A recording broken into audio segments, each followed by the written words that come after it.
చరిత్రలో ఈరోజు ఛానల్కి స్వాగతం. భారత స్వాతంత్ర్య పోరాటం అంటే కేవలం కొన్ని పేర్లు మాత్రమే కాదు, చీకట్లో పనిచేసి ఎప్పుడు వెలుగులోకి రాకుండా దేశం కోసం ప్రాణం పెట్టిన అనేక మంది విప్లవకారులు ఉన్నారు. అలాంటి అదృశ్య వీరుల్లో ఒకరు రాష్ విహారీ బోస్.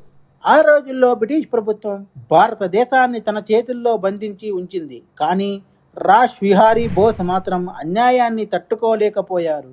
భారతదేశం స్వేచ్ఛగా ఉండాలి అనే లక్ష్యంతో విప్లవ మార్గాన్ని ఎంచుకున్నారు.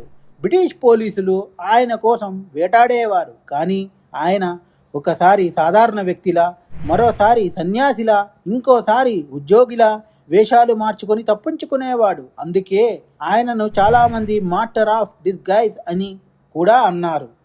విప్లవ జీవితం చాలా కఠినం. బ్రిటిష్ కాటికి దూరంగా ఉండేందుకు ఆయన జపాన్ చేరాడు. కానీ అక్కడ ఉన్నా కూడా ఆయన గుండెల్లో ఉన్నది భారత స్వాతంత్ర్యం మాత్రమే.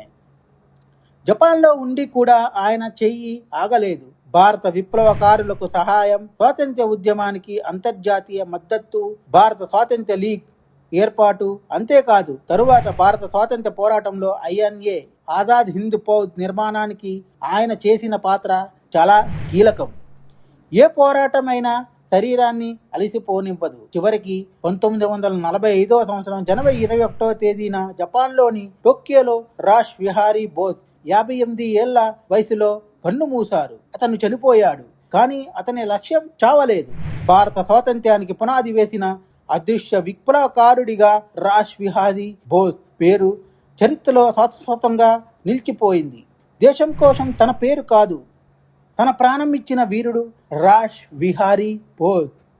మా కంటెంట్ మీకు నచ్చినట్లయితే లైక్ చేయండి, షేర్ చేయండి, సబ్స్క్రైబ్ చేయండి. మా ఛానల్ యొక్క నోటిఫికేషన్ మీ వరకు అందాలంటే కింద కనబడుతున్న బెల్ ఐకాన్ని ట్యాప్ చేయండి. Thank you.